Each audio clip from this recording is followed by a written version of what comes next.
Well, whoever did this it wasn't a casual person. It was someone who understood the key deeply, who understood what the master of the key and I were trying to do profoundly, and who wanted to edit it in such a way that I would be unlikely to pick up on it, which didn't happen because I have to confess. I was unlucky in that I used in the comments I made about the key on my website, I made a number of detailed readings of the key and commentaries. Sometimes I used the manuscript, and occasionally I used a book. But the problem was I didn't see any differences because I just didn't happen to hit on something that was different.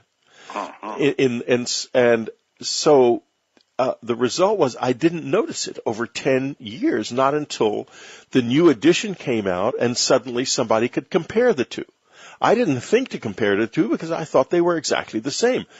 The date on the manuscript copy that I sent to the printer is still on the computer as November the 16th, 2000. I haven't changed a word of it since that date, because as soon as you change anything, the date changes.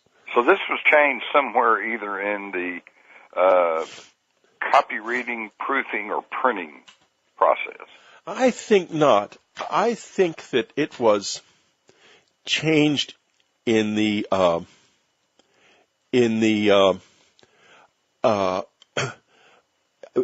my best guess is it was a change in the PageMaker file, because that would be the file the printer would use. What I did was I wrote it in Microsoft Word. I then formatted it to the way I wanted it, and my daughter-in-law changed the formatting into PageMaker so that it could be used by the printer. Now, after that process was done, and we were careful, we definitely, the PageMaker we created was definitely the same, the two were the same, because we proofed it together. Now, at that point, it's still untouched. Goes to the printer sends back proof sheets. The proof sheets are fine. They're correct. Correct, yeah. And so I say, print it. And, I mean, there were a few typos we changed, but nothing any significant, nothing that big. And they printed it. And what came out was this. So when the change took place in the PageMaker file, I don't know. It looks like it happened at the printer, but it could have happened via some kind of an email hijack at some point as well. It sounds like it had to have happened within the computer. This happened in a computer. It didn't happen somewhere else. Scene one, Apple, take two. Whitley, a quick question before we go back to the phone lines. There's some kind of anomaly from the first version that you published to the second version? Yeah, there is. We can talk about that. Well, what is it? Well, there was something done to the first version at some point in its production where a couple of things were changed and some lines were removed that lessened it and changed its meaning. Well, who could have done this? I don't know. I've been unable to determine that. I do know that it happened in the blue sheets that were sent to the printer, because I've gotten copies of them, and the changes are in those sheets. They're emendations and crossings out. So it was probably done at my house, but not by me, and certainly not by my wife.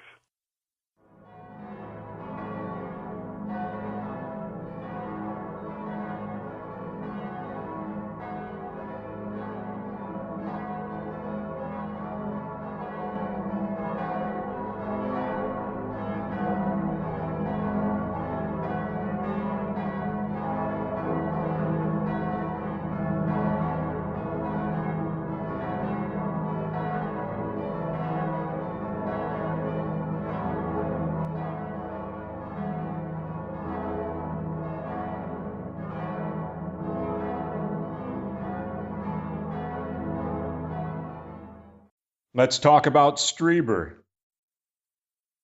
Where to begin? Oh, God.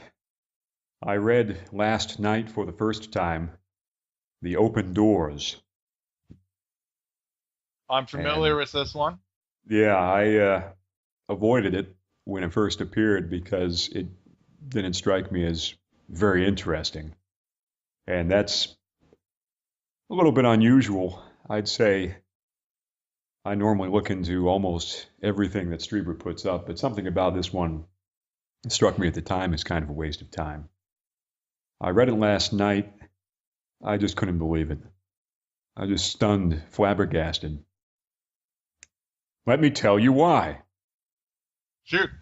So, when you download the PDF document that he's got on his website, the novella, as it calls itself, is copyright date 2003. But if you do a search on the website for Open Doors or von Neumann, you find entries referencing it dating back to 1998. So there was plenty of reason to believe that the story predated 2003. So I looked it up online, and sure enough, it appears in a kind of compendium of short stories that was published on March 25th, 1997, and entitled Revelations. And Clive Barker is the big headliner, and there are a bunch of other lesser authors, apparently lesser given that they've got the smaller font size on the front. Anyway, so the story is at least as old as March 1997, and I'm sure it predates that by many months at least. The thing that really floors you about this thing is how many themes and motifs exist in it that are later adopted, sometimes with variations in the key. I mean, to use a very vivid word from that book, it's really appalling. We've discussed before how certain things in Strieber's work foreshadow a lot of the apparently brand new and independently gained insights in this book, The Key. In particular, there's an extended passage in The Secret School where he talks about superposition and its relationship to consciousness and so on, that he later omits when he does the audiobook version. But this was also published before the encounter that supposedly took place in Canada with this character who's called the Master of the Key. And yet it duplicates ideas that are so specific and so apparently unique that it makes you wonder what the hell's going on. Well, before we get into what all this might mean, let me, with your kind permission, just give you some of the many things that I found last night that bear an uncanny resemblance to things that are also found in the key. One, the subjective description of being gassed in the gas chamber. In particular, there is a pair of striking expressions. In The Open Doors, we find the phrase tinkling fall of the crystals on page 10. And in The Key, we see this quote, he hears the soft clatter of the crystals with the absolute objective calm, etc., etc. We have the visual metaphor of a tapestry. On page 10 of The Open Doors, it's used in reference to God's supposed tapestry, mankind, and so on. The experiences of mankind form a kind of tapestry that belongs to God, is hanging on God's walls in The Open Doors. And in The Key, we have a quote, "You are weaving a tapestry of living memories." And later in The Key, quote, "tapestry of memory." We have the idea that souls can be destroyed and were destroyed at Hiroshima and Nagasaki. This appears at least twice in The Open Doors, and as you know, it appears explicitly throughout the key. On page 24 of The Open Doors, we have apparently von Neumann wondering aloud, quote, "I wonder if a bomb could burn up a soul." And that's just one place where it's raised. The idea of a fourth level of mind. On page 26 of The Open Doors, we have the exact phrase, fourth level of mind. In the key, we have, quote, "A true human being has 4 levels of mind. Most of you have only 3, and perhaps a vestige of the 4th. The concepts of superposition and quantum indeterminacy.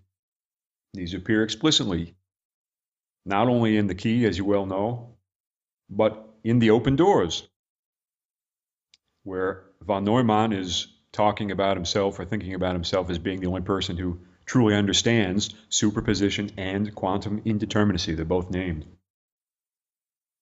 The concept of souls running out of time while on earth appears in both, in slightly different forms. In The Open Doors, it has a more Catholic flavor, where it's said that souls run out of time in their attempt to find forgiveness. Whereas in the key, this idea shows up in a slightly different context, in the discussion of why people are afraid of crop circles. And paraphrasing, it says in the key that they are made afraid because it signals to them the time when their time on earth will end and their chance for change or improvement will end. So similar ideas unified by the kind of very general thread of souls running out of time while on earth. The harvesting of souls. It's hard to get a more striking idea than that. We have the harvesting of souls in the key, and we have on page 37 of The Open Doors the explicit phrase, harvesting souls. The notion of heavy souls. In The Open Doors, we have heavy souls, verbatim, which are said to be sinking in, quote, machineries of eternal agony, which again is a bit more Catholic in its flavor. It's a bit more easily connected to a normal, conventional idea of hell. In the key, we have this quote, "But those who give themselves to evil suffer. They can become so heavy that they sink into the earth." So that's heavy souls. We have this kind of linguistic construction, vast engine versus tremendous engine. In The Open Doors, we have the following, quote, "For that was what mankind really was, a vast engine of doorways, ready to open, ready to let the dark flood into the sweet lit hour of God." In the key, we have this quote, "Humanity is a tremendous engine of the sacred." Now, the key expresses it a little bit more elegantly, and it's a different concept, but the constructions are very similar. Now, get this. In the key, as anyone who has read that book will know, there's a somewhat extended section having to do with a supposed Hindu allegory, which I'll call the allegory of the pig. Now, I will read this paragraph straight from the key. And this is supposedly the master of the key talking to Strieber. Quote, "In the Hindu tradition, there is this story. The God of the universe became curious about how it felt to be a pig. So he entered the body of one. He found it delightful beyond compare. How good the sty smelled, how sweet were the slops, how desirable were the female pigs. But the universe needed tending. There was work to be done. So the helpers and handmaidens went and said, 'God, you must come out of there. The universe needs you.' God said, 'Who are you talking to? I am just a pig. Leave me alone.' So they killed the pig and God came out and refused to believe he had ever refused to leave. Now, consider the following paragraph in the Open Doors. That night he dreamed an odd dream. In it, children had been throwing him slops. He had not understood why a gentleman and a doctor would be billeted in a barn until he saw his own tracks and realized that he was a pig, a fat pig, and saw he had died and become this filthy beast to whom table leavings and even his own shit smelt sweet. He became aware that the dancing children were fattening him, and that he could not resist the crusts of bacon and the boiled carrots that they tossed to him, even though he saw the cool interest in their eyes. And then we have a few more lines that we'll skip, and then we have, when their hands grasped him, he felt a dread electricity, as if they were made of shivering fire. He sang his song, he raised his eyes, but his servants had become his masters, and suddenly there was white heat in his throat and the pouring blood, and then their own cries of pleasure, and he heard the melody and was dead. So there are a number of striking similarities between those two passages. You have the idea that being embodied in general can be represented by this metaphor of being a pig. You have the fact of how wonderful it is to be embodied, specifically in the body of the pig. We have the word slops appearing in both. We have the word sweet appearing in both. We have the theme of divinity. In the key, it's God entering the body of the pig. And in the Open Doors, we have the term demigod appearing not long after the passage in connection with von Neumann's experience. The core concept of it being, quote, delightful beyond compare, which ends with the pig being slaughtered in both cases. In the case of the key, God comes out, and in the case of the Open Doors, von Neumann apparently wakes up. Now, this essay, or novella rather, The Open Doors, deserves a lengthy deconstruction. And what I've just rattled off to you is a page of the most glaring similarities between parts of the Open Doors and parts of the key. Now, the way I like to take this in discussion with you is to mention just one more quote. The obscenity of the essay by our friend Kephas, which appeared most recently on the website Reality Sandwich. Kephas, in his ongoing single white female attempt to become Strieber, to contact Strieber, to console Strieber, to have any kind of relationship with Strieber he can, managed to successfully get through to him after the publication of his most recent revision and expansion on this execrable piece. And according to Kephas, Strieber's reply went as follows. Now, bear in mind that in Kephas's 2012 piece, his expanded piece, he points out a number of the inconsistencies that were already discovered between the first printing of the key way back in 2001, I believe, and then the newer version, the 2011 version. And it's this newer revised version that he's contacting Strieber about. And in particular, he's trying to ask Strieber what the story is, how Strieber can explain the inconsistencies between the 2001 version of the key and the newer version, and how it is that Strieber claims that the newer version is correct, et cetera, et cetera. Here's Strieber's response by email. It's a short couple of lines. Quote, I am not so sure that you are ever going to resolve the questions that you ask about me. Nothing I have done is without intention. The aim of my life has been to reflect with some accuracy the complex and contradictory experience I have had. There are also other reasons, some of which you touch on in your piece, and which are explored in my story, quote, The Open Doors. Now, here's what I want to say before I turn it over to you for your analysis and comments. You cannot make more of the utter inadequacy of Strieber's response in that paragraph. I can't even put words to how utterly inadequate that response is.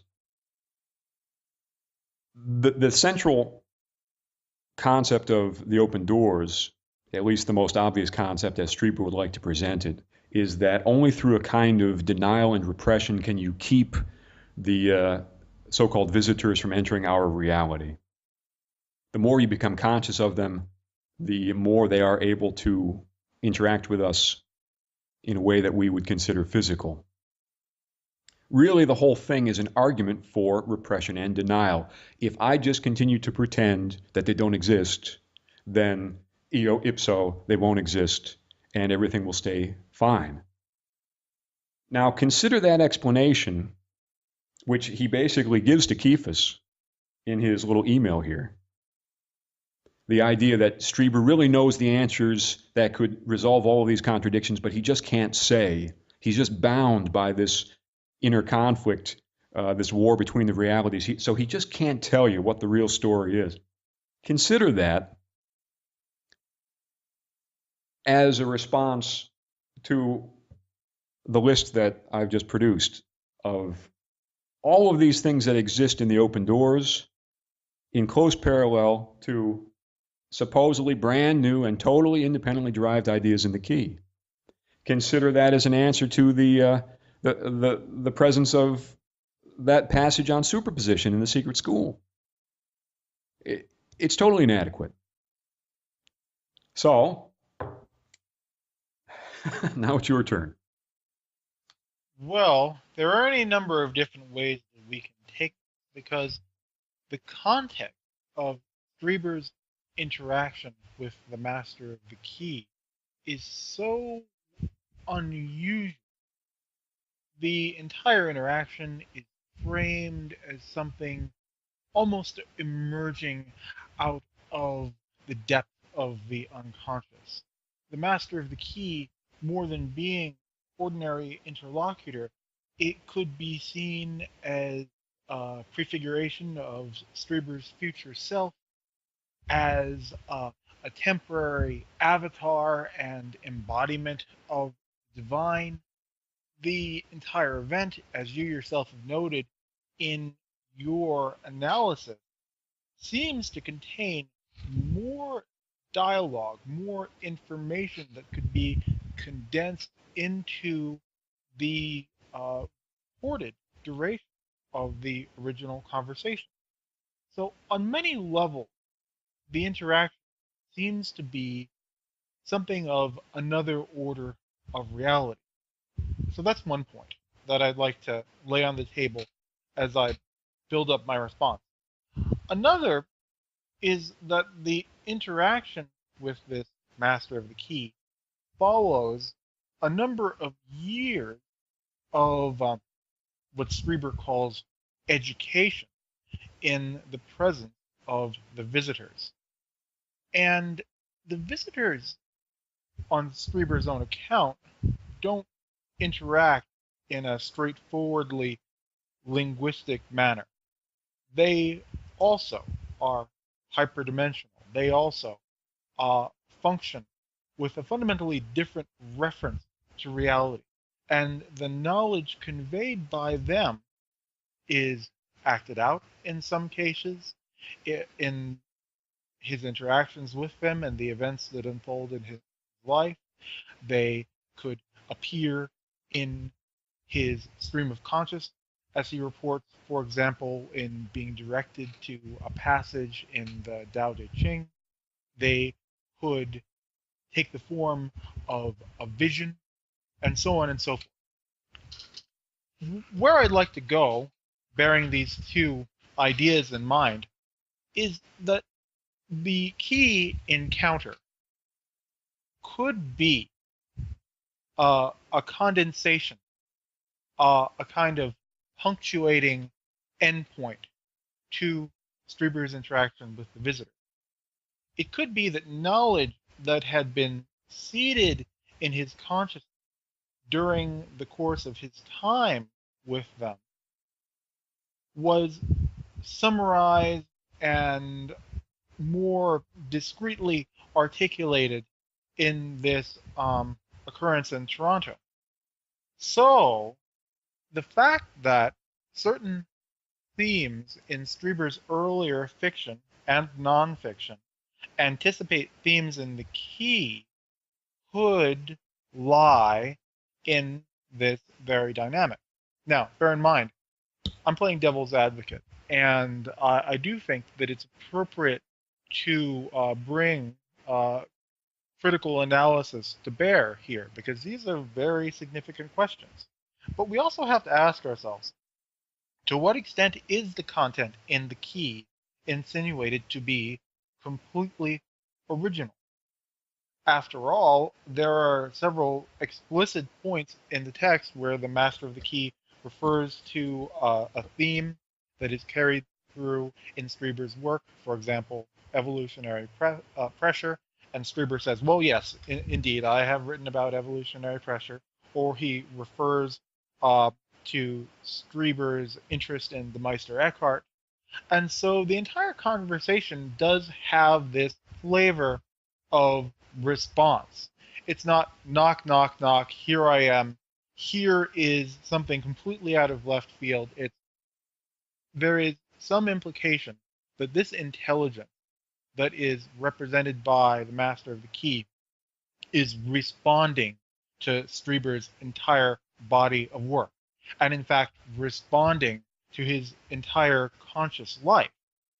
So given that dynamic, I'm not entirely surprised to see this this correspondence between an earlier work of fiction and the key. But as you just said, there are those missing passages in the audio version of The Secret School. I myself attempted to write to Mr. Strieber about those very passages and received a response. There is the fact that The Open Doors is stated to be copyright 2003, whereas it originally appeared in 1997, a year, I believe, before the original Toronto encounter. The fact that he's making an effort to obfuscate these connections could be a sign of deliberate deception on his part, or it could be a sign of embarrassment. Well, I think you make a good point. And I think we're dealing with two separate issues here that are interrelated, but still somewhat separate. The credibility of Strieber himself and the credibility of the key in particular. Now, it's possible that for very practical, mundane reasons, Strieber copyrighted the story 2003, and maybe he had to get it released from the copyright holder who held the rights to the anthology. And when he got it, wanted to distribute it on his website, he then put a new copyright on it. So that could be explained. The failure to respond to you by email regarding the passages in The Secret School that exist almost perfectly in the key later and aren't in the audiobook version. You're right, he could be embarrassed, he could be unable to answer. But there's another important piece to the puzzle here, and that is Strieber and his reaction when confronted with these discrepancies in other contexts. Look at the the histrionics of his radio performances when it was brought to his attention that the new version is different in many, many places from the old version. He comes out immediately with a Dreamland episode where he puts poor Jim Mars, in the position of interviewing him. He spends the whole time stuttering and so on. And then he becomes really kind of aggressively defensive, claims that intelligence types have hacked into his computer, which was already totally encrypted because of his fear of intelligence types. I've listened to several of his appearances in connection with this issue of the discrepancies between editions. And it's really unbelievable. On the Dreamland episode, and I believe in his journal, he claims that whoever changed the text changed it in the so-called blue pages, which are apparently these final or near final printouts you get from the publisher after you're several steps into the process of getting your book published. He claims specifically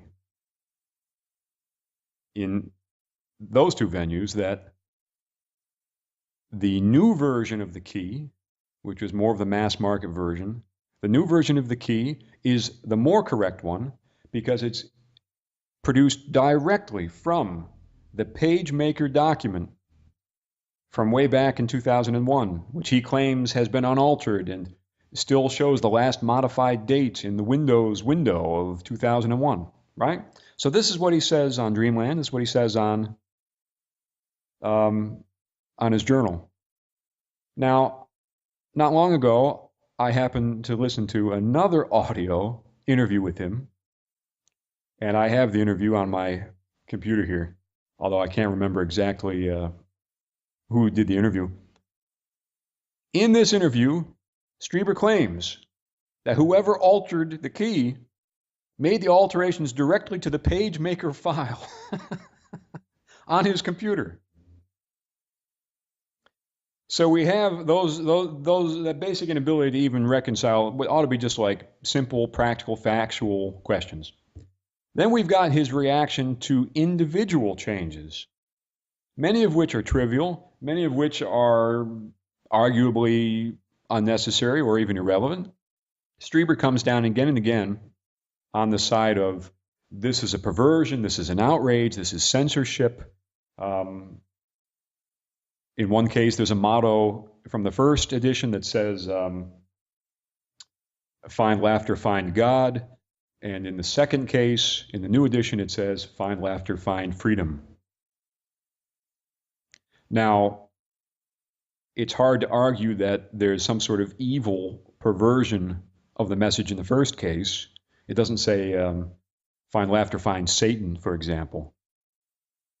But whatever the interpretive differences, Strieber's reaction to that was, again, a kind of hysterical, I'm so sick of this and these swine and so on and so forth. So he has these really inexplicable emotional reactions to not only the fact of the change overall, but individual changes, many of which are editorial, clearly. Most of the changes are clearly editorial, and they produce no significant interpretive difference. And yet we have this out of proportion reaction. So there again, what's really going on? Well, I don't think it's entirely clear exactly what's going on the basis we have. It seems like we have more questions than we have clear indications of exactly what transpired.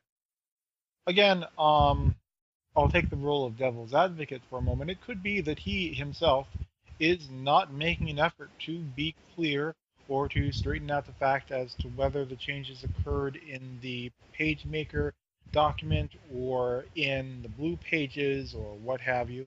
It could simply be that he's not doing his own due diligence. He's looking over it quickly and referring to it variously in various contexts. Of course, with the magnitude of the implication you would think that he would take it upon himself to clarify this in as straightforward and comprehensive a manner as possible. But that is something that he did not do. Instead, as you say, he simply sticks to his conviction that this is the outcome of deliberate interference on the part of some kind of malign entity or entities or the intelligence community and so on and so forth. The histrionics could be indicative that he genuinely believed this to be the product of some outside agency. Or it could be a thin veneer to try to act out the role of victim. I don't have any doubt that his feelings of being a victim and his theory of censorship were sincere. I don't think they were cynically undertaken. When he was contacted regarding these differences between the two editions, he could have simply ignored it all, or he could have said, well, yes, there have been some small changes. They are all cosmetic, and the newer edition more closely reflects my memory of the original conversation we had. Now that I've had all these years to think about it in even more detail, he could have said any of those things. He, independently on his own, undertook to tell the world that these differences existed between the editions and that they were totally the result of censorship. He totally flew off the handle. Now, if you're going to make that kind of claim, I don't see how anybody couldn't do at least a little due diligence first, a little bit. And he did, because he came out and claimed that he compared the PageMaker file to the blue pages, found that the changes, the so-called, the sinister changes were in the blue pages, went on record as saying that in more than one place, I'm pretty sure. So that was the story he told to the world.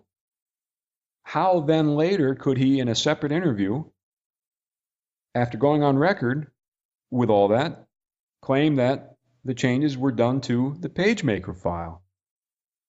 And when you look at the way the publishing process typically works, none of that makes any sense. Neither the blue pages alteration theory or the PageMaker file alteration theory make any sense.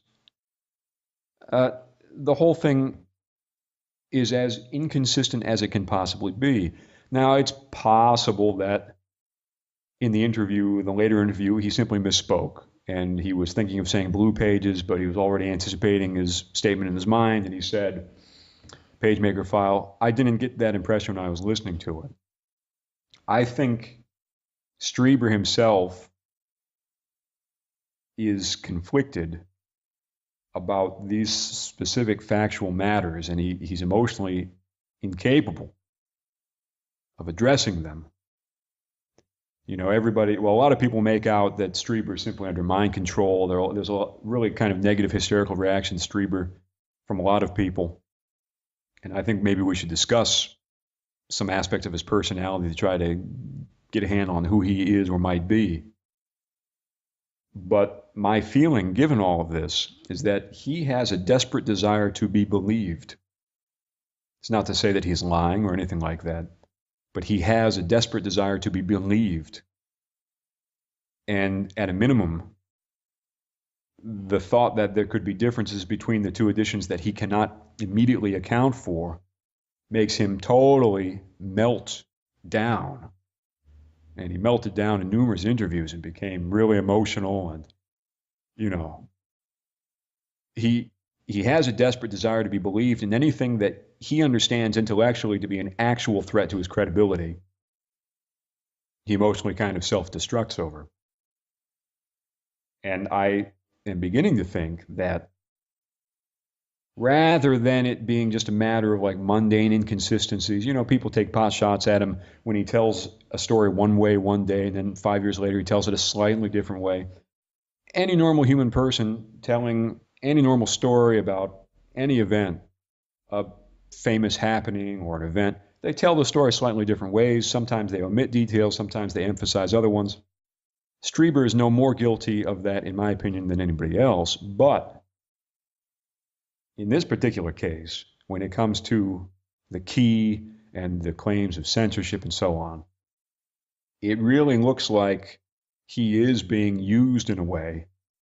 And when he claims in his email to Kephas that nothing he does is without intention, that kind of all-encompassing claim to me is a signal. That's when the alarm bells go off, and they suggest to me actual denial.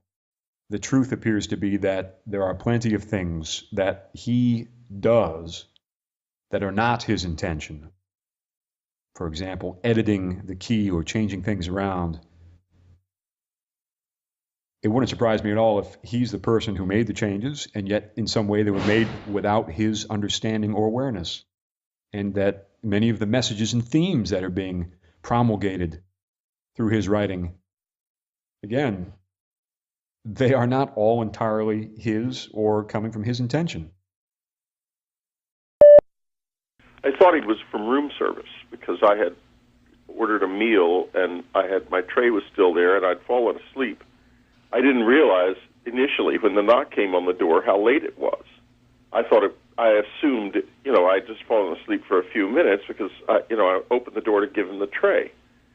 And this man instead walked in, and I've described him in a number of different ways. The first time I ever wrote about him, I said he was about 4.5 feet tall. That can't be true. He must have been taller, probably 5.5 feet. I think I just misprinted it or something.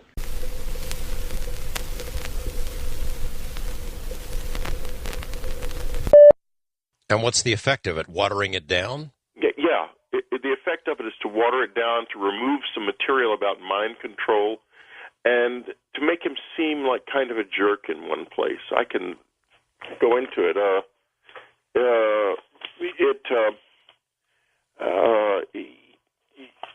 It wouldn't be the first time that somebody watches your output, though, would it? Oh, no. I mean, there's people all over me. There have been for a long time. I mean, it makes me sick of it. All these stupid people. Well, we don't have to go into this in great detail. I just thought it was an oddity. I'd be glad to go into it in any amount of detail you want to, and I won't be so negative about it on the air. But I'm sick of retired intelligence people who make a habit of jacking people like me around, and who pretend to have some kind of official locomotion when all they have is they're bored. And they still have some connections. I'll tell you what. They still have a few connections. Let's go to the phone lines. I'm sure we got some uplifting questions. The first one coming from you in Pennsylvania on the wild card line. Hi, you. How you doing?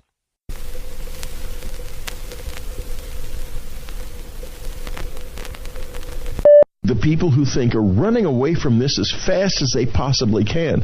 And if you confront them with it, if you try to talk to them about it, it makes them angry. Yes. I mean, they hate me. They hate me because I'm like a... I know. I read the I'm remarks. like a viral particle.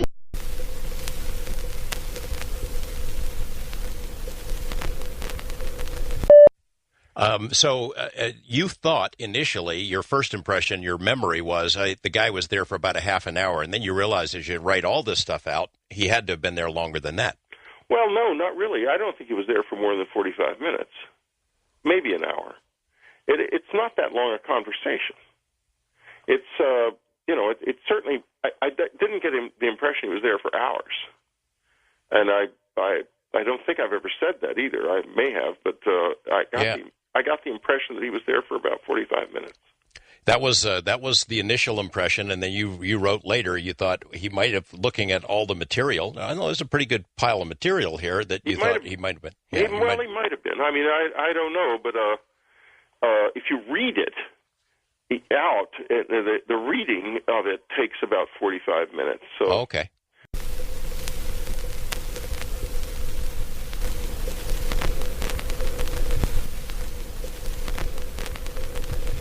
Well, that's the theme of his work in many ways. The idea that he is the interface for another level of reality, that he has been uniquely chosen to speak and to write on behalf of the visitors.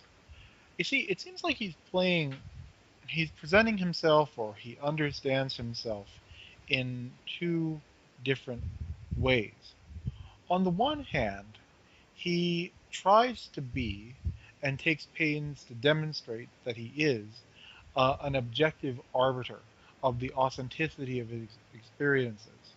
And to a great extent, he does uh, a good job distancing himself from the experiences, trying to question what their actual nature might be.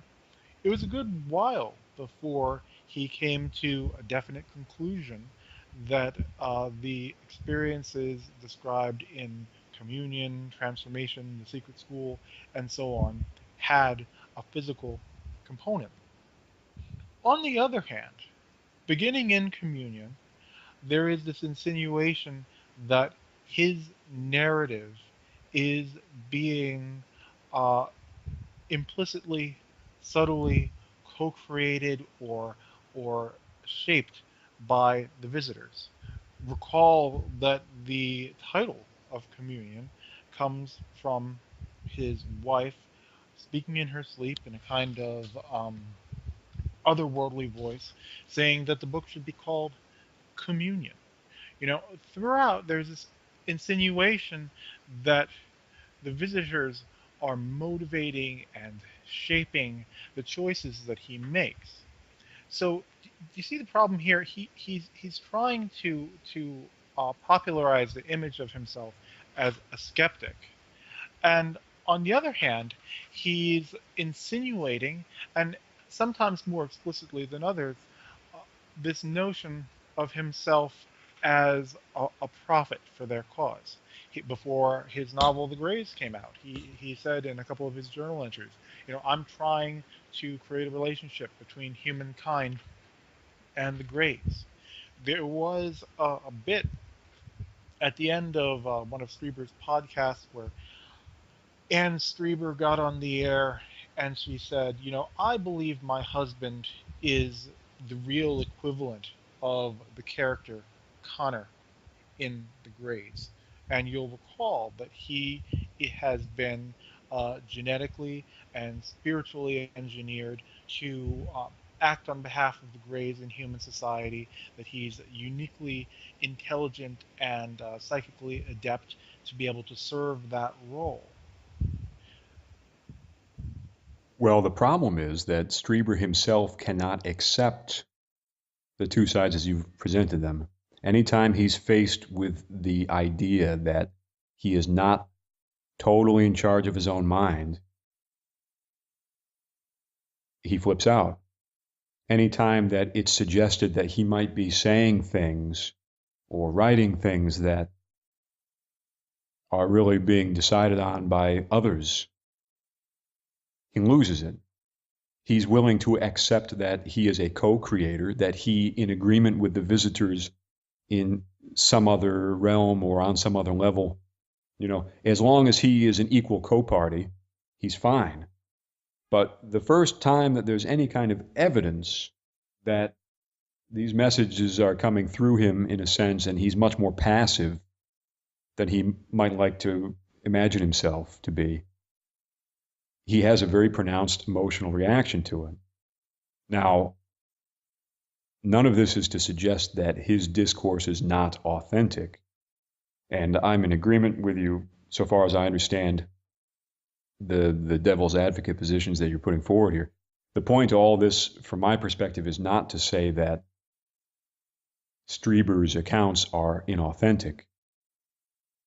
Certainly they have to be put into a kind of position of disbelief to some extent. when it comes to key details and maybe even overall. But I believe that his discourse is authentic precisely because it shows the limitations of his own self-interpretation. What I mean by that is there's such an abundance of detail that it kind of puts the lie to his own attempt to sum up or to interpret for everyone else just what the hell has been going on, what he's experienced. Let me just take it shortly back to the story of the open doors, because I have some evidence here that'll support that point of view. If you read the open doors closely, it seems to me really hard to escape the conclusion that Strieber has identified with von Neumann more or less completely, at least for the duration of telling this story. The story, compared to other things of Strieber's that he's written, to me, seems unique. There's a lot of stream of consciousness. There's a lot of what you normally identify as literary modernism. There's a lot of stuff that you could only write if you are really inhabiting the character in a really kind of intense way. You know, this is not clinical third-person narration. Now, are there reasons to believe that Strieber would find it easy to identify with or to pretend that he's von Neumann? Well, yes. The Catholicism of von Neumann. Ton of that. He makes a ton of that in the story. So von Neumann's Catholic. Strieber's a big Catholic. Von Neumann, called the smartest man in the world. Well, what are the chances that Strieber would find it easy to identify with a von Neumann when he's been called the smartest man in the world? We know Strieber's minor flaws when it comes to his estimation of his own intelligence. This is not to say he's some sort of conventional egotist, but we have it from his own mouth when he kind of admits, when recounting an abduction episode, that he is screaming at the aliens, "No, no, stop, you'll ruin a beautiful mind." Now, this is not to say that he does not have a beautiful mind, but it's clear in his own estimation he has a superior mind, and he takes a lot of genuine, deep pride in that. So there again, we have Strieber and von Neumann overlapping. Now, I would argue that if you read this novella closely, not only do you see Strieber's argument in favor of what amounts to denial and repression, and his classic line, which is the excuse he gives to Kephas, which is what he says all the time, explaining his own fears and so on and so forth, but as a sign that his discourse is authentic, Strieber actually gives more than that. Inadvertently, he gives more than what he's attempting to give. And as a result, you can kind of see a deeper, more authentic, fuller point of view than the one Strieber's trying to promote.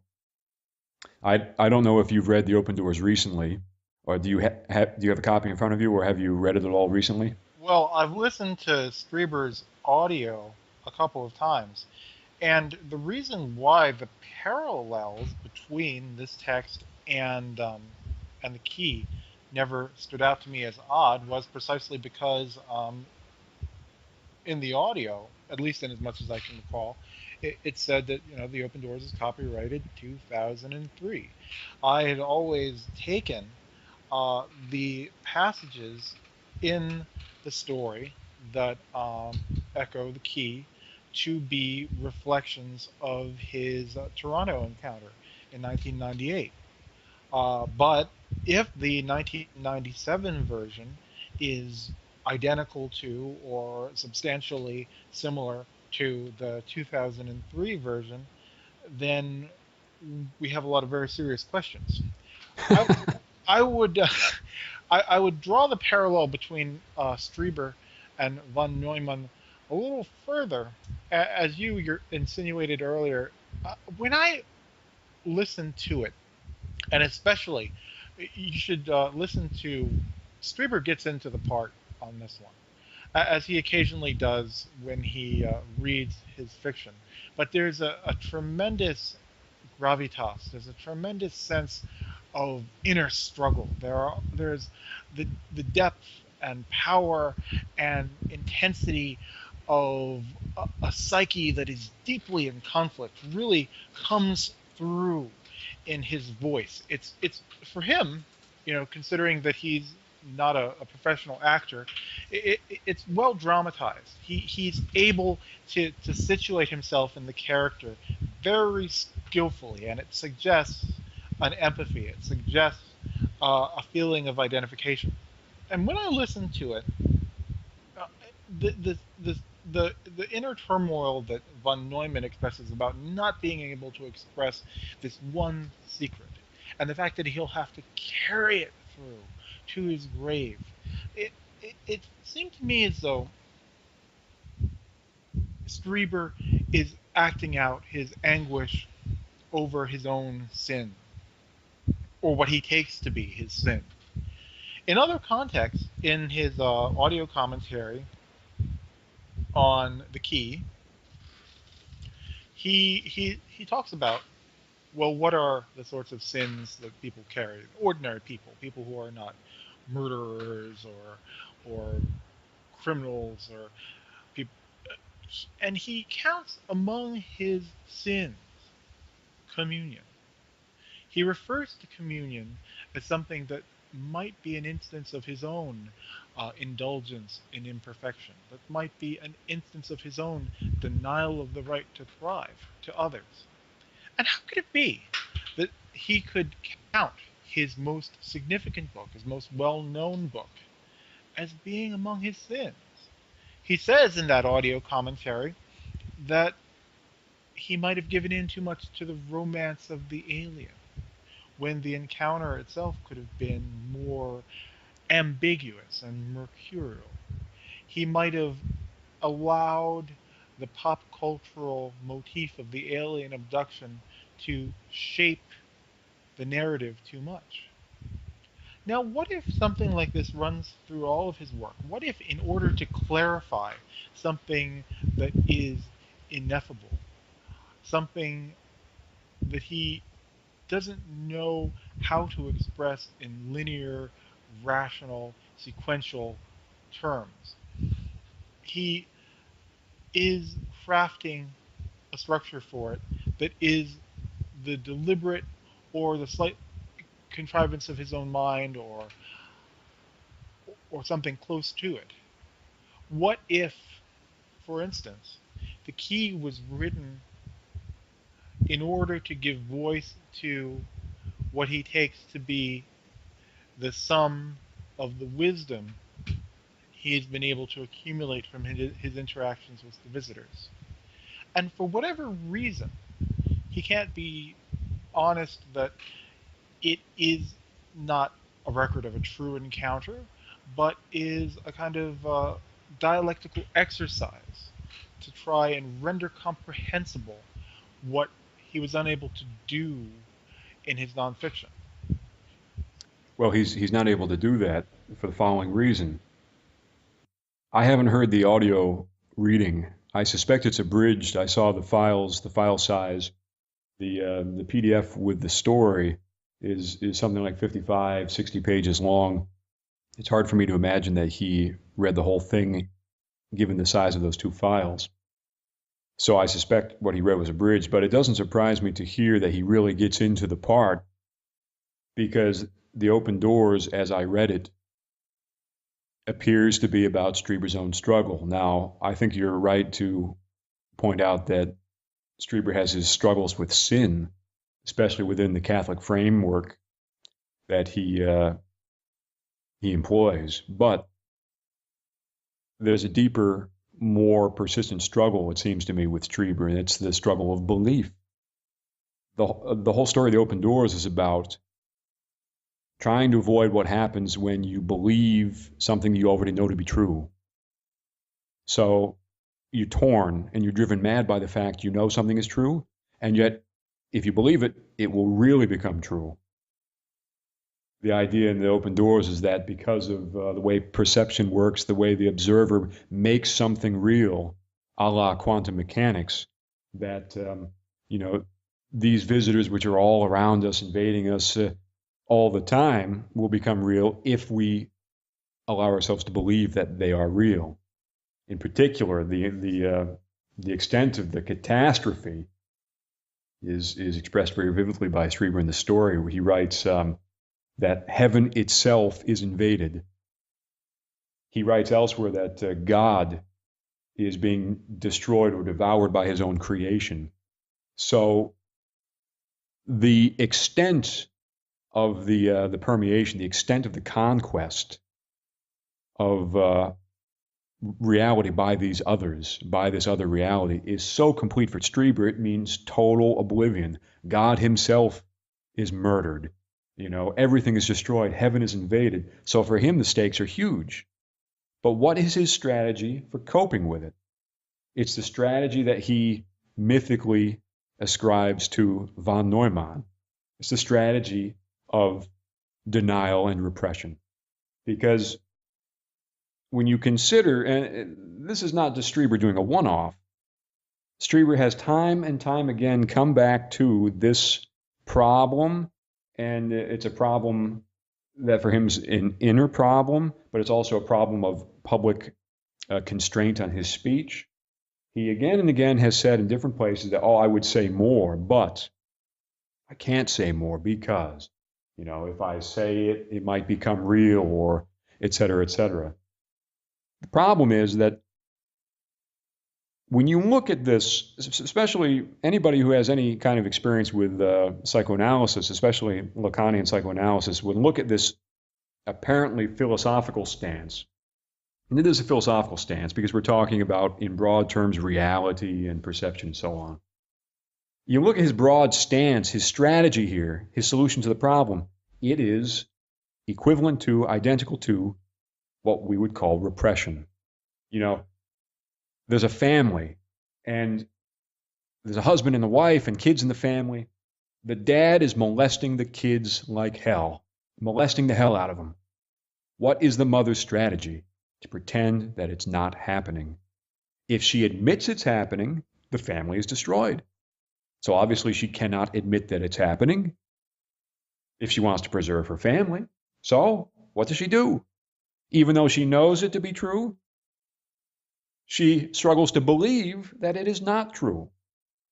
There are all sorts of other cases, always having to do with these deep, dark, sometimes sexual secrets, which is how we come to understand repression typically. There's some sort of apparently shameful satisfaction derived from some behavior that we indulge ourselves in, we enjoy, we're addicted to, whatever, but at the same time we can't actually believe that we ourselves like that sort of thing. So we deny it. We repress the truth. Now, given the obvious failure of repression in everyday life to solve any problem, it's astonishing to me that Strieber can get away with advocating repression when it comes to the presence of the visitors. Well, something I'd like to draw our attention back to that might be a springboard for some really important reflection is that it was von Neumann himself who originally suggested that wave function collapse, where a system goes from being in superposition to being in a discrete state, is due to consciousness. Von Neumann was the person who came up with that. He said that there had to be something, quote, outside the calculation to bring about the end of the superposition. Now, von Neumann wasn't the only person who sought this. The view was taken up by Wigner and a handful of others, but it never really gained prominence. It never really gained consensus among a majority of physicists. Now, this is an idea that is totally essential to the key, the idea that superposition is collapsed by consciousness. And it's an idea that the key treats as fact. So one would think that Strieber's choice of von Neumann as the protagonist for this story about UFO secrecy would be due to von Neumann's legendary interaction with the United States government and how he said belief would admit them into reality. But at the same time, von Neumann seems to be the ideal protagonist because it was him who offered this piece of metaphysics, really, that's so central to Strieber's own belief system. Because in The Secret School, I believe that originally appeared in 1996. This story is circa 1997. That idea that consciousness brings systems into a discrete state is totally essential to Strieber's views about the nature of reality. And so, go ahead. Well, I agree with you completely, and I'm glad that you point that out. Strieber has a journal entry. It's his two-part journal entry on his encounter with the Master of the Key. The journal entry is dated July 20th, 1998. And in part 2 of this journal entry, where he's talking about the key experience, near the end, he's kind of vague, but he says, I really don't want to encourage certain ideas too far or to go too far with certain ideas for a reason any of you will understand who read my story, The Open Doors. Now, he says, incidentally, I believe in that journal entry, although it might be another one, that he claimed to have read von Neumann's work on the collapse of the wave function and the problem of the observer. And it's worth pointing out, at least as I understand it, that von Neumann said, yes, consciousness can produce that collapse, but anything between the point of measurement and consciousness, up to and including consciousness, can produce that collapse. Nevertheless, it's certainly a much more breathtaking idea when you put it in terms of consciousness, and I'm sure that theory provided the occasion for Strieber's strong identification with von Neumann, because Strieber's central personal difficulty, his problem, is the problem of knowledge and belief. He has knowledge, but he can't believe it, because believing it entirely will mean the destruction of his own ego. If he were to come to believe that he is, in some cases, a purely passive receptacle for these messages or ideas from beyond, it would destroy his firm belief in himself as an independent person who enjoys the integrity of his own mind and so on. So he simply can't believe it.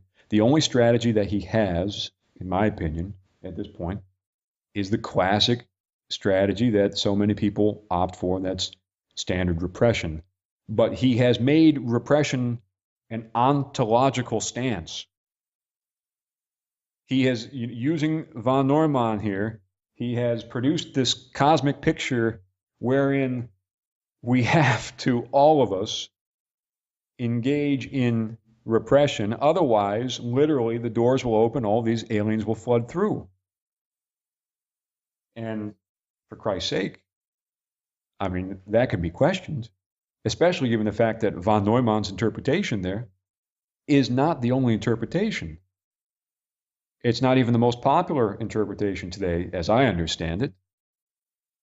So that really kind of makes you wonder how much we should believe Strieber when it comes to this. Is this idea that believing these aliens, will open the doors and all that, is that really more about the world as it is, or is that more about him? Well, another pattern here that I think is striking, or another pattern that we might be able to draw out of Strieber's relationship with this terrible reality that is at once liberating and terrible. At once something that elevates him into new levels of spiritual potency and autonomy, and simultaneously acting as a burden on his sanity, on his ability to interact meaningfully with the world, with consensus reality. It's reminiscent of the idea of the double bind, where a child's relationship to a parent is one of vital dependency, and so it's crucial that the child be able to understand the communications that issue from the parent with some accuracy. And yet the child receives contradictory, incompatible information from the parent, either in a nonverbal context via body language, or in contradictory communications from the parent. But what happens is the child, given that the child isn't given an opportunity to seek clarification, to ask questions, to try and resolve the contradiction, and furthermore, that the child can't extricate itself from the relationship, the child develops a kind of psychopathological outcome. In order to reconcile the apparent contradiction, the child becomes schizophrenic. The child develops rationalizations to smooth over the discontinuity. And I think that Strieber's relationship to this other level of reality is fragmenting him in a pretty straightforward way. And of course, he adopts this narrative of having been the victim of a program that would split the personality somehow via the induction of some sort of trauma. But I think we could also take the view that his personality has been split, fragmented, rendered pathological by the dual stresses to which it's subjected in the contact experience. Well, your mention of the double bind is especially apropos because I believe Strieber is also in a double bind, or catch-22, for example. He knows certain things or is in the possession of knowledge of, you name it, but he is unable to allow himself to believe it, because as soon as he believes it, any benefits that might have been gained by believing it will be destroyed when he himself is permanently transformed by believing what he actually already knows. So he's stuck. He can't go this way, he can't go that way. All he can do is persist and endure. And yet we find these slip-ups, these instances where Strieber himself, the fragmentation shows through. Now, I'm of a mind that every human being, basically, is fragmented, and that the ego itself is an attempt to cope with the fragmentation. Your day-to-day experience is fragmentary. It's not perfectly smooth and homogeneous. There are discontinuities. There are many things that aren't known. There are traumas that need to be avoided. So the ego could be considered just kind of like the sum of the illusions, the sum of the smoothing overs and the attempts to get by. So Strieber is certainly not alone when it comes to having an ego which perhaps is designed to tell himself a more pleasant story than is the real truth. But nevertheless, when you can't even be sure about a basic physical fact, like whether I ate breakfast this morning or not, or whether the changes were in the PageMaker file or the blue pages, that shows that there is a really pronounced discontinuity that is unusual. And again, I think his strategy, which he's disguised as a sort of ontological principle or way of coping with the reality of the visitors, intellectually. His strategy is a really well-known and commonly undertaken strategy. It's that of repression. I'd like to draw your attention to something here in case you manage to find the time to look at the printed story. You know, in Lacanian psychoanalysis, at least in the early period of the 50s and some of the 60s, there was a distinction made by Lacan between so-called full and empty speech, and full corresponded broadly to authentic speech, and empty was inauthentic. The main difference basically was in a transferential setting, in the setting of you spilling your guts to this analyst who remains totally quiet, in that context of disproportion where you are talking more and more and more and becoming more and more uncertain of the significance of the reaction and even of the significance of your own words, what ends up happening is that full or authentic speech here and there occurs in and around all of the inauthentic, empty ego speech. And of course, the driving force behind the authentic speech is the unconscious. So while I'm sitting there painting the best possible picture for my analyst, telling him all sorts of lies, some of which I believe devoutly, some I don't believe at all, there are things like slips of the tongue. There are instances where there's a disproportionate overabundance of detail. Lots of signs and markers that point to a discourse taking place somewhere else on another scene, beyond the ego, beyond all of the superficial empty speech. And it's that other scene that, at least in the early Lacan, you're supposed to pay attention to if you're an analyst. Let's just call that site of overabundance authentic discourse. Now, you brought this up some time ago, earlier, and I responded by saying, I don't think necessarily that Strieber's discourse is inauthentic, even though it appears now that he's not fully in control of his own discourse. This does not automatically mean that his discourse is inauthentic.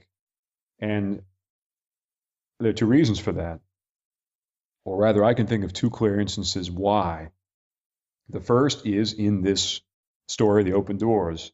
And I'll draw your attention now to a passage where Strieber confronts, perhaps unknowingly, the question of whether he himself is simply engaged in repression or not.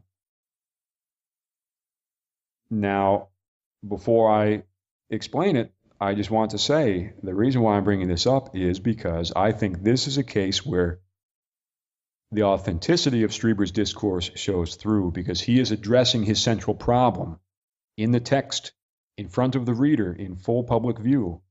But he's doing it in a way inadvertently. He's doing it in a way that exceeds his own control of his discourse. And you'll see how momentarily. So there's the issue of the cancer. Von Neumann has this liver cancer in the story. And there's a clear paragraph where it says in The Open Doors that the reason why von Neumann has this liver cancer is the following, quote, "They would ride into reality on a tide of knowledge, and this was the reason he was dying. Nature had detected his knowledge and was rejecting the disorder it implied by filling him with cancer. Upon gazing into those dark, dead, living eyes, he had become a viral particle. To destroy the virus, the body was destroying itself." Now, first off, he's obviously externalizing the cause of the cancer in a way to rationalize it. So he is the last person among mankind, perhaps, to know the truth about what's going on, and the world species or world history is trying to annihilate him so that it can be saved. So the collective, has brought about his cancer.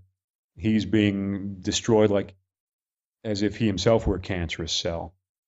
That's Strieber's rationalization. Another interpretation comes to mind, though, that will frame what follows, and that is the cancer itself is a metaphor for his repression. Anybody who is deeply invested in the gambit of repression well, they might not be able to tell you because they're busy repressing it, but they experience it individually as kind of like a cancer. You have this knowledge in you that you can never erase, and yet at the same time, you spend every waking moment denying it. It's just like a cancer. It's external to you, it's a foreign body, and yet it's interior to you, it's inside of you. And the more you repress it, the more it has to be repressed so that it is a part of your waking memory all the time. Now, that is just like the physical body fighting a cancer 24/7. It gets bigger and bigger. The more you fight, the stronger it gets until finally it kills you.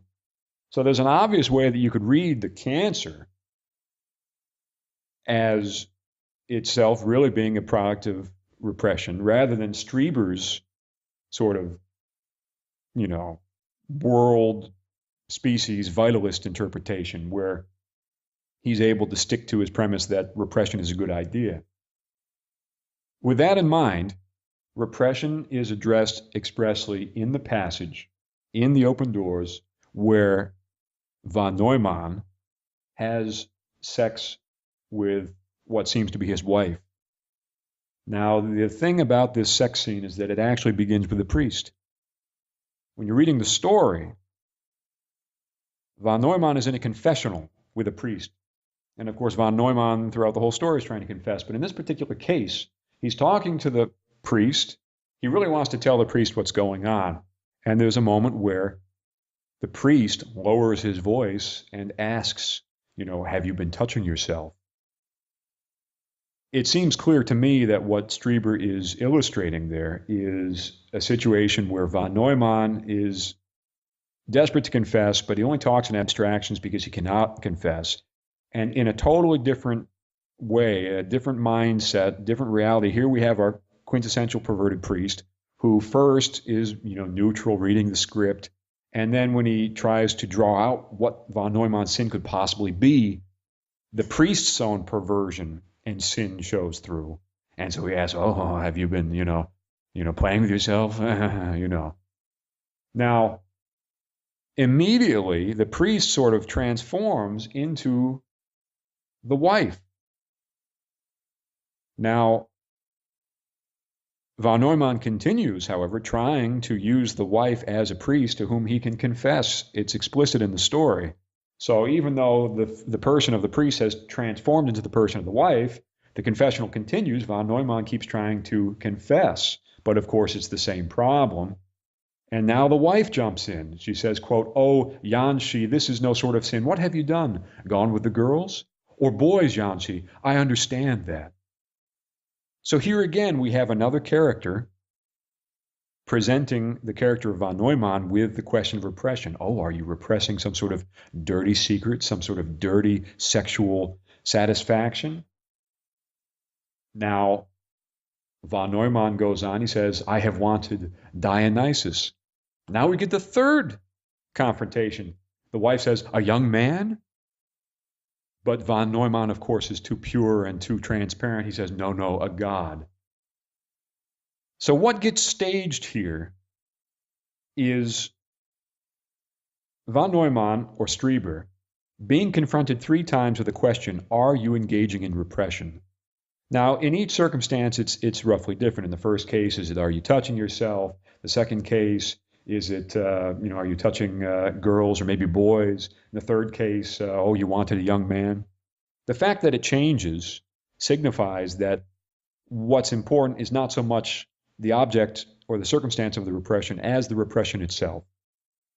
So Strieber is staging for the reader. Maybe he's totally unconscious of it, but he's staging for the reader a central question for himself, which is, am I simply engaged in repression? Now, how does Strieber answer it in the story? He answers it, of course, by depicting himself, or von Neumann, as completely repression-free. He's totally immune to their kind of lurid suggestions that he might have some sort of sick private secret.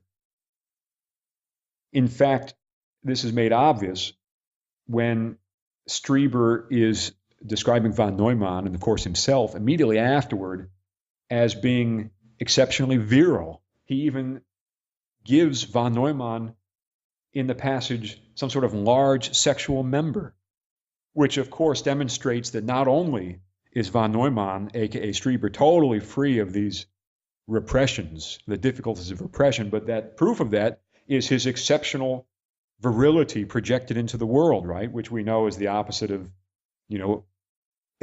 introspective, introverted repression behavior. Now, this is a total joke, in my opinion. This is Strieber taking the self-denial very deep down.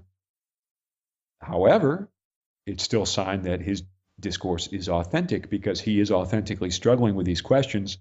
He's staging the confrontation about repression in general in the story, in the midst of all this stream of consciousness and passing in and out of von Neumann's body as himself and so on.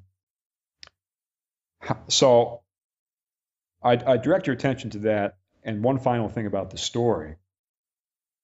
In further proof of how abundant and authentic Strieber's discourse is here, I believe that he actually gives a better answer to the problem of repression and the circumstances that produce it than repression itself, which is what he advocates. And I'll be interested at some point to hear, if you get the chance to read this, your view on this.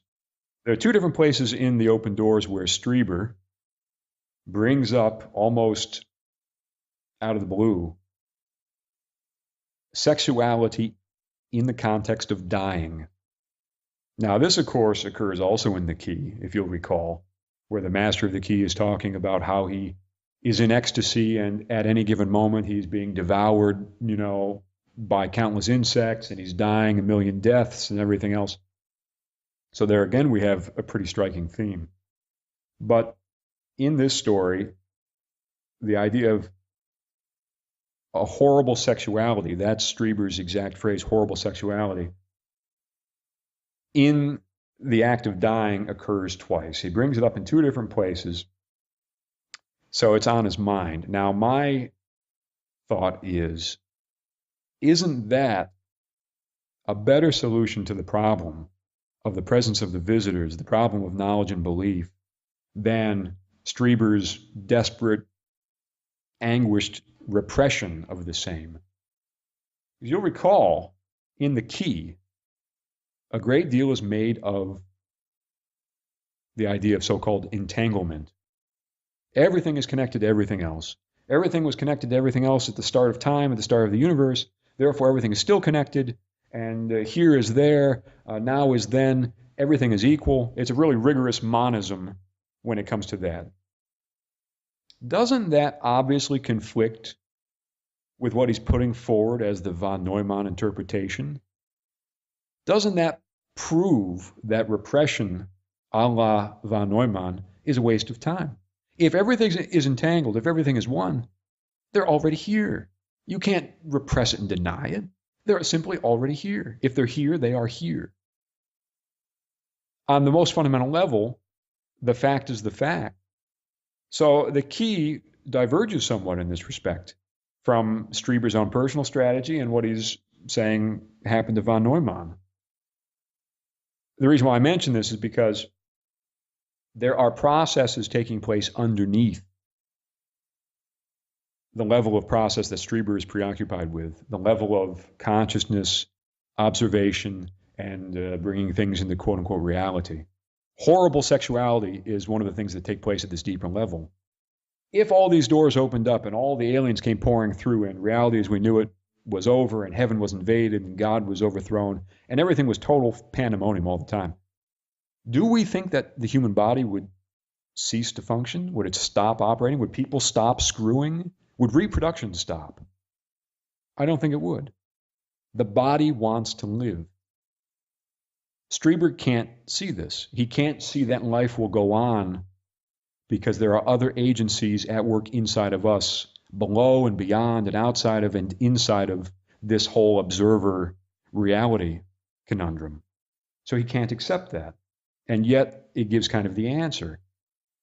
If he were able to look beyond the urgency of his problem, which calls forth this repression, he would see he, in a way, already has his own answer. Human life continues. There's a biological, vitalist aspect to human life, and that's just one of the many aspects that I'm sure would continue forward on their own momentum, even if all of these crazy aliens started pouring through. So you've got that. You've got the fact that the key also contradicts the repression strategy on account of the fact that everything is already true. If they're here, they're here. There's nothing we can do about it. So that's that. I think the story of the open doors it's remarkable. And it's remarkable to me that others haven't commented on all of this before.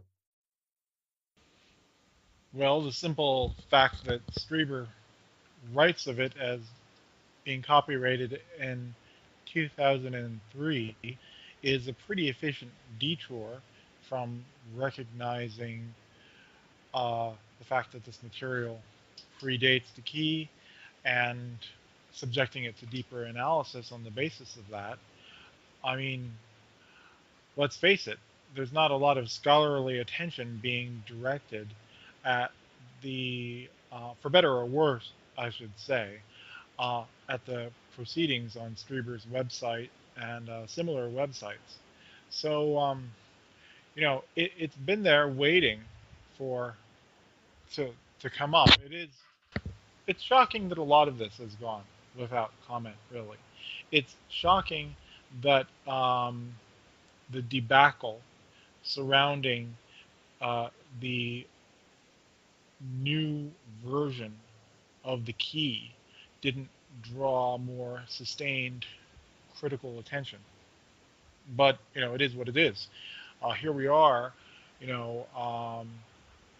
talking about it ourselves. So it'd be as well to just move forward with it. But it is definitely shocking.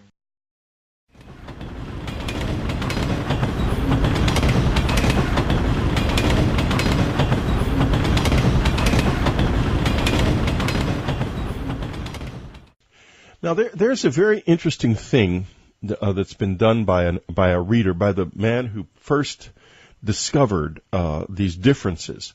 He takes a completely different viewpoint about all of this. He does not think that the two editions are necessarily, that the new edition, the old edition, was necessarily censored so much as improved and changed. And I disagree with him completely for the reasons he kind of glosses over these particular changes in order to make sure that that he can make his case.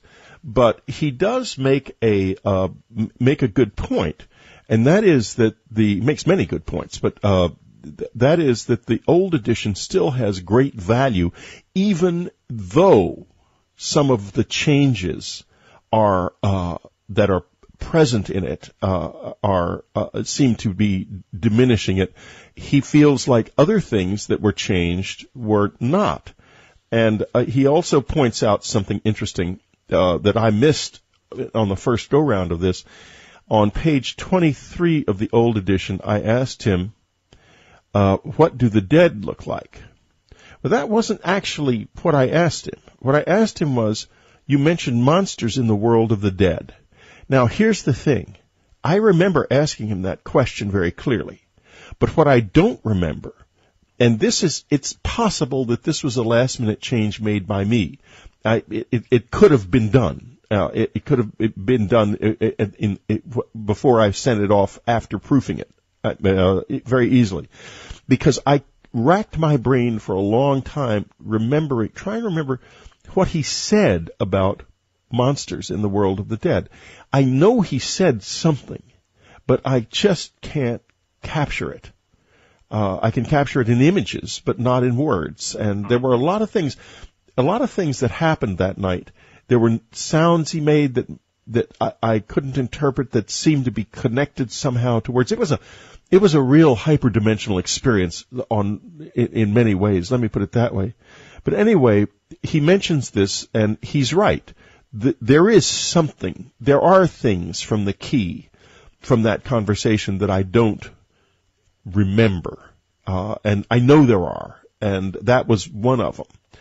Now, anyway, if you read his piece, and it's going to be up on Unknown Country in its entirety, in the section in the opinion section of the site, and if you read that, you'll see that there's two totally different points of view here. My point of view that these emendations harm the key and reduce its power, and his point of view that yes, while they do that, there are also other things that in the new edition that are actually better than the old, and I mean in the old edition they're actually better than the new. So it's a very interesting and worthwhile thing to go through and read it, because it gives you the chance to make your own decisions about this. This is important stuff. I regard this as a sacred text, and I think it needs to be very carefully considered, and his viewpoint is a very reasonable, rational viewpoint. I think it's wrong for the most part, but that doesn't mean it shouldn't be entertained and considered.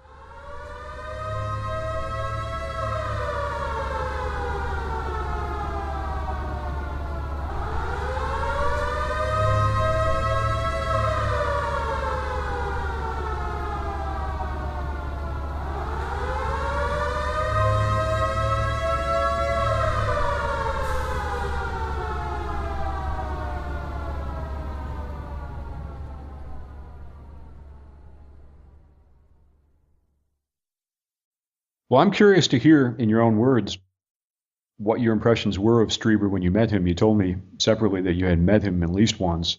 I'd be really interested to hear you describe what the experience was like, and then what, from your perspective, he was like. Well, my impression of Strieber face-to-face is that he's strikingly ordinary, if that makes any sense. As an individual, it's really remarkable to consider that he has all of these otherworldly experience, interacting with non-human intelligence, journeys out of the body, journeys through time. Strieber seems like an amiable guy next door, like the sort of person who you could pass on the street virtually every day and never think that anything is amiss. On the whole, he's the individual that he presents himself to be in his podcasting and in his writing about himself. I wouldn't say that running into him gives any other impression than what's communicated in all the different media where he appears. I enjoyed getting to deal with him face to face because it was an opportunity to sort of pick his brain about the visitors and to present him with some of my own experiences. And that's what I thought was particularly valuable. For instance, during one of his presentations at the Dreamland Festival that goes on in Tennessee, he was mentioning that, you know, if you should happen to see the 3 stars, that's a distraction. It means they're already on the ground with you, and they're trying to draw your attention away from the that 3 fact. stars in a triangular pattern. I'm not sure in his lecture. Okay, so these are his words, the 3 stars. Yeah. The triangular pattern obviously is something that recurs in the UFO literature, but I don't remember whether he said that they would be in a triangular pattern. But nevertheless, he said that 3 stars would serve as a distraction from the fact that the visitors are not only on the ground with you, but very likely a few feet away. And this, to me, was very striking because about a year before showing up at this event, myself, my fiance, and a good friend of mine were walking down a driveway in Long Island pretty late at night, probably 3 or 4 o'clock in the morning. And one of us happened to notice that there was a dark triangular shape moving steadily across the sky. Tried to snap a photo of it, but the lighting conditions were just not conducive. The cell phone camera just gave a completely black picture. But we were looking up at it for a couple minutes. I noticed that as it passed, it seemed to obscure the other stars in the night sky, even though the points on any end of the triangle themselves looked just like stars. They had the same kind of luminous ambiance as a star in the night sky, visually indistinguishable. And yet there they were, coasting across the sky with some apparently solid object connecting them and obscuring the other stars as they went. Now, I noticed as we were looking up at this object, the appearance of one of the visitors looking out from behind a white picket fence adjacent to the property. And obviously that's something, that'll give you pause. It's something that by which you'd be taken aback. But at the time, curiously, I guess it's attendant to these experiences that things that would ordinarily strike you as extremely odd somehow get integrated into the flow of the moment in a way that you don't question. Just as in a dream, you might not question the fact that you're simultaneously on a canoe and in a bus. Yeah. So there it is, and obviously it's a striking impression. It's the classic gray. To be standing behind a white picket fence, it can't have very great a stature at all, but it looks out at us. I take notice of it. It darts away. So there it is. Strieber himself couldn't have anticipated my story because I hadn't told it to him yet. And this is not a motif that recurs in the UFO literature.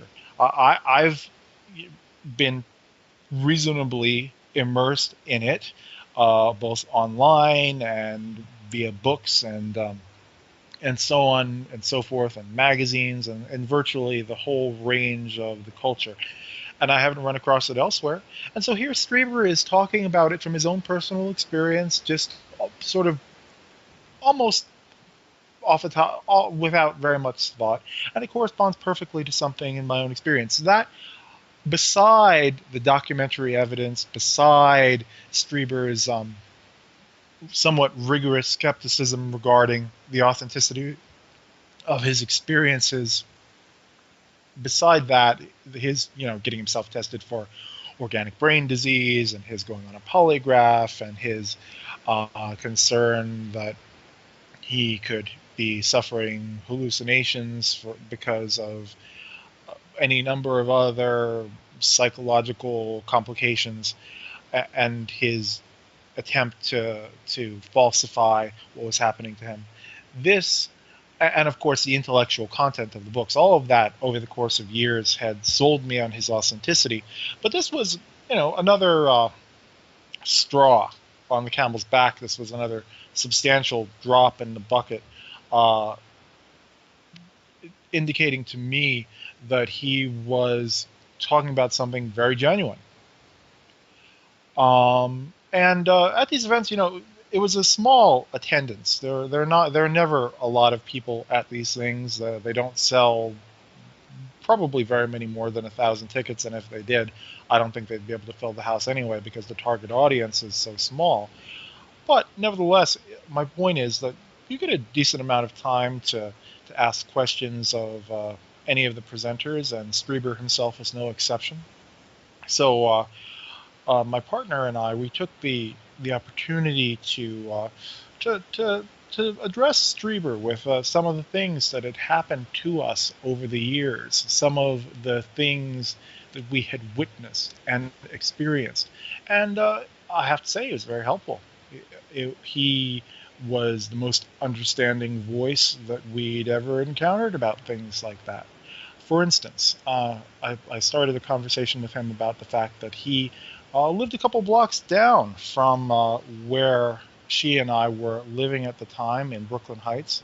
You might recall in a couple instances of Dreamland where Strieber mentions how he was aware that the intelligence community was monitoring his desktop computer, and his son indicates to him, maybe you should tell them you're an alien to scare them if they're going to be spying on your computer. And he does, and he says, well, you guys had better leave me alone because I'm an alien. And then the next day, his entire block is full of government license plate black cars, And he mentioned in the anecdote that that he was living in Grace Court in Brooklyn Heights. Incidentally, one of my favorite streets to walk down at night. It's a well-to-do neighborhood. People do their gardening very well. There's a lot of classic pre-war brownstones and a lovely little church there. So it's a very pleasant place to walk. It's a place we would go a lot at night. And so when he told the story online, it struck me, oh, Grace Court in Brooklyn Heights. I would go there at least every couple of days when I go for a walk at night. That's really something. And so I asked him about it. Did any of your experiences with the visitors happen while you lived there in Brooklyn Heights?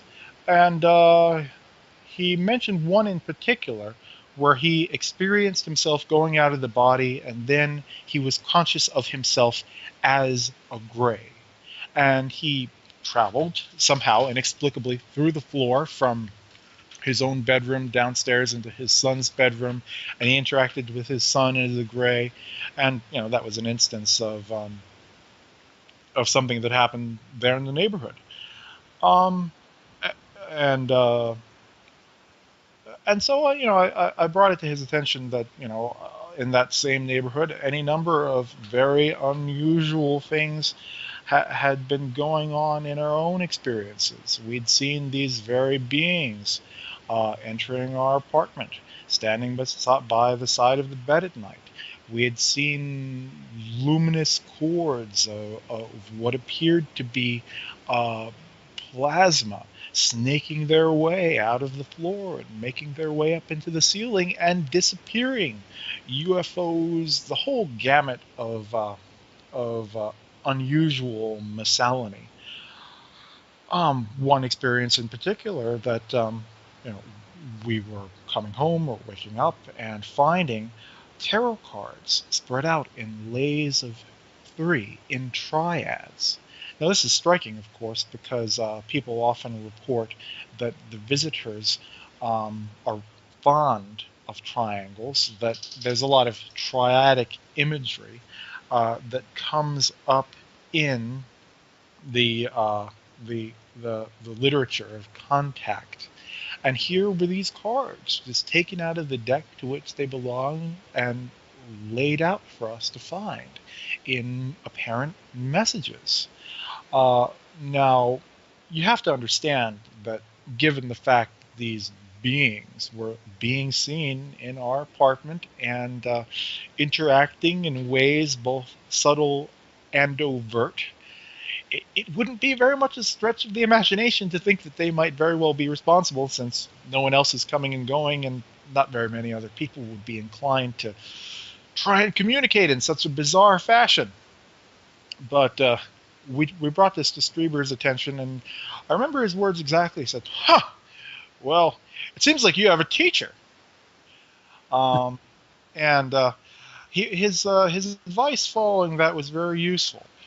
One thing that he offered up to us, which was of some comfort, is it seems like you have gotten the attention of the light side of this phenomena, the positive side. I don't know the exact word that he used, but that was the meaning that was put across, because when the dark side comes to you, it's without warning. But when this negative aspect of the phenomena, when the positive aspect of the phenomena addresses you, it will approach you. It will court you, almost. And here it was, circling around us in various ways, and sometimes not circling around us, sometimes right there. And he advised us something I think is very valuable, something that I believe has proven true in subsequent experience. If you do your work for your work, they will come. And if you do your work for them, they will stay away. And that has borne out in experience as well, doing meditation and various other sorts of spiritual exercises with the intent of evoking their attention or eliciting their presence has no effect. But carried out for its own sake seems to draw their attention, seems to catalyze their appearance. It's very fascinating. Well, I'm gobstruck listening to all that. Do you suppose that the instance where, or maybe there was more than one, where there were figures beside the bed, and many have reported this, do you suppose that was a positive or a negative interaction? Well, it was definitely instructing. It definitely had the character of placing everything in question in some instances. And I'll give you an example. And here we go into the high strangeness that attends all of this. I had an experience where I believed in my sort of stream of consciousness to be awake, and I saw one of these figures by the foot of the bed, and I believed my partner to be asleep, and I was trying furiously to get her to wake up, to get her to see what I saw, and then she woke me up and said, one of the visitors was by the foot of the bed. No And shit. she had the experience herself of being awake, and she was out on her computer. She was researching physics. This is left brain activity. She was definitely awake, and yet she and I were both had the conviction that we were the one who was awake and trying to wake up the other one. So this is the high strangeness, This is where it goes into the idea that consciousness, in Strieber's words, is a wave front moving along multiple simultaneous parallels. I mean, Occam's razor, all things being equal, the simplest answer is usually the correct one. Could have been that they, interacted with us and dumped us back there and, gave the suggestion of a false continuity, but that's not the flavor of it. The flavor is of something much more paradoxical, something much more elusive.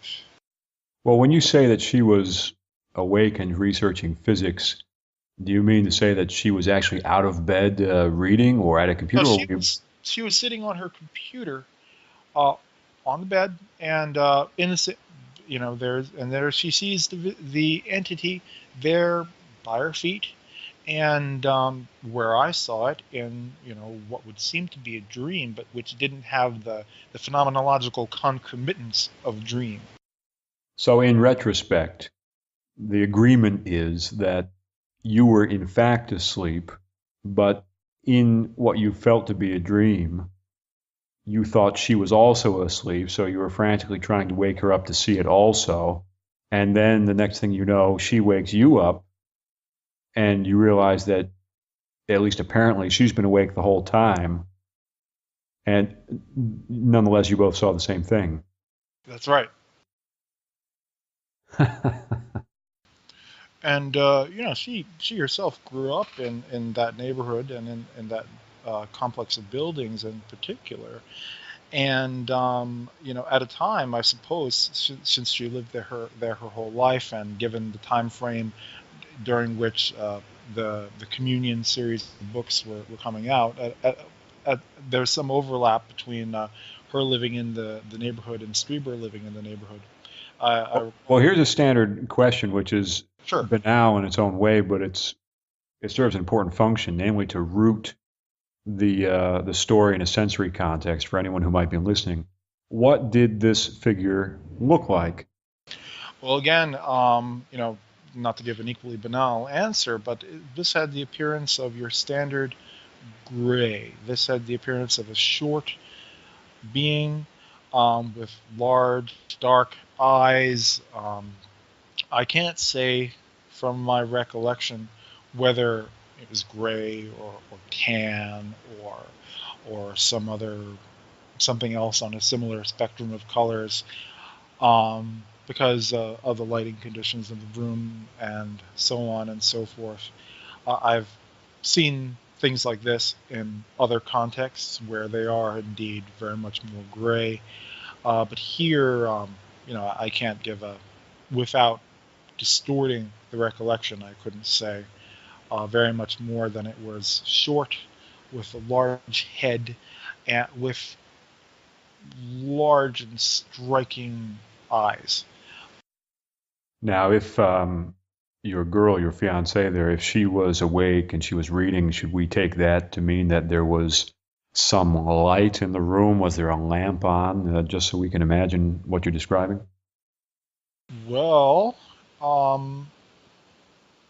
would say that there was a lamp and obviously the computer, but that was it. And the lamp has various levels of intensity. It was at a pretty low shine.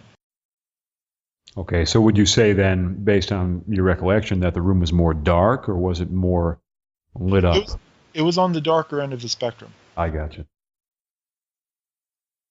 It was, basically a lamp that was on strictly for reading, not for very much else. And then what finally happened with the figure? Well, it seemed to disappear. And, this sort of thing went on at some length, a lot of it on the periphery of attention. But I suppose when this kind of thing is happening with any regularity, you just sort of acclimate to it. I could go off very much outside the scope of our topic here. I already have. You're asking about interacting with Strieber, sort of leads naturally into these anecdotes. Seems how this is the sort of stuff that we were bringing to his attention. Well, there's no reason to deny, the persistence of memory, or in this case, the insistence of memory. And if this is the right occasion for it, then so be it. Anything that comes to mind that you feel like saying, feel free.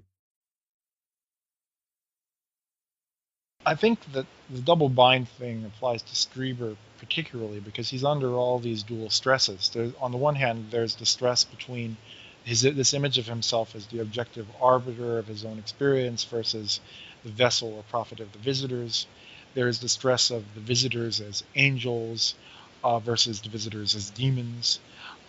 There's the need to fight secrecy versus the possibility that something terrible will be loosed into the world if he should confirm the presence of these beings.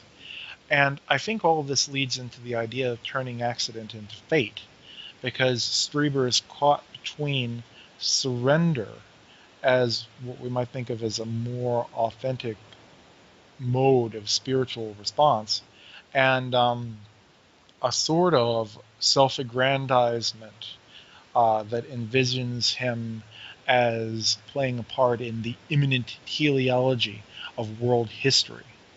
And I think that what I would do is draw out a contrast between authentic surrender and this self-aggrandizement as, the world historical individual in the imminent teleology of the world, and how the duality and the interplay between those and how they are achieved or not, how he's sort of moving between those modalities could account for some of the discrepancies that we see in his character and in his literary output. I'm with you 100% on that. He's obviously under an enormous amount of pressure, generally speaking, but he's under an enormous number of competing pressures. There's a lot of contrary directions that he's being pulled in, and specifically as regards surrender and this sort of world historical role that he imagines for himself with or without good reason. Yeah, there's a definite conflict there. When you look at the abduction accounts that are given by other quote-unquote abductees, not only are the accounts more partial, but the people themselves are much more modest when it comes to what they think the importance must be for the interpretations of those experiences. You know, a lot of these poor people will just tell you the story and they'll say, well, this happened, this happened, this happened. And, you know, maybe they suffer from it or maybe they're totally baffled. But they're not insisting on any particular interpretation, although they will rule out some, like they're lying, etc. But more importantly, in this context, they're not insisting on the importance of any particular one interpretation. And of course, Strieber has his mind made up about the importance of the subject and the importance of this, that, and the other thing, the importance of his role. And if he had a different approach, namely surrender, for example, he might not, you know, display these emotional breakdowns when there comes something that he really can't explain, some sort of real factual inconsistency, like with the composition of the key. Right. Well, I think that the line that comes to mind is that if you surrender to God, your enemies will become your friends. And I think that you could draw out an interpretation where Strieber is trying to turn his enemies into his friends in terms of his audience. But is he doing it via repression or is he doing it via surrender? And there's a thin line between the two. There's a thin line between authentically turning accident into fate and succumbing to delusions of self-reference. And I would probably cap saying this sort of thing by trying to draw out that this is something that everyone has to confront if they're on any kind of journey of self-knowledge or awakening, because if you're going to try to realize these deeper potentialities, you're going to come face to face with the very potentialities toward which you're striving, but simultaneously with the disintegrated aspects of your own psyche.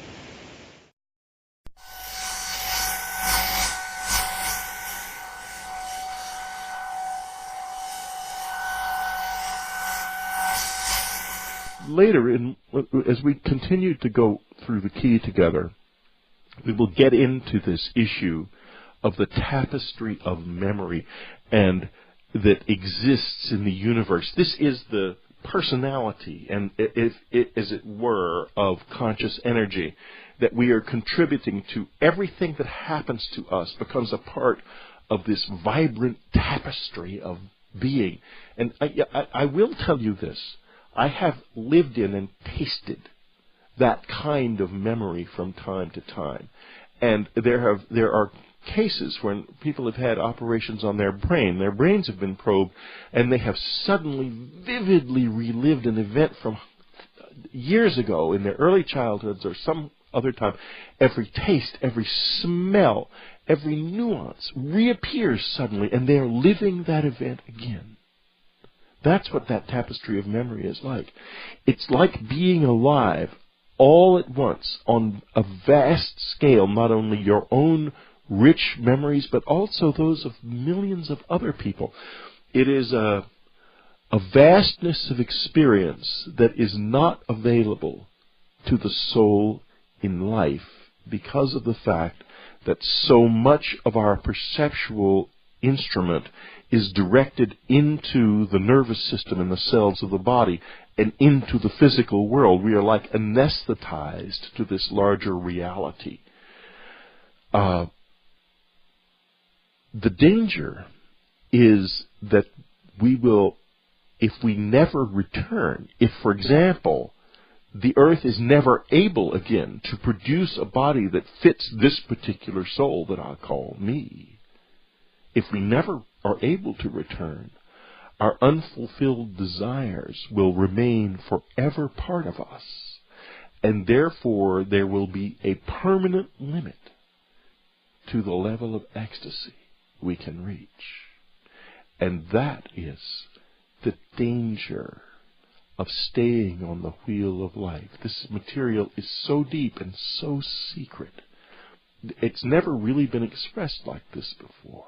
And we've come to the end of 3/4 of an hour together. That's really enough to contemplate. Chew on this, listen to it and listen to it again, and we'll get back to the key in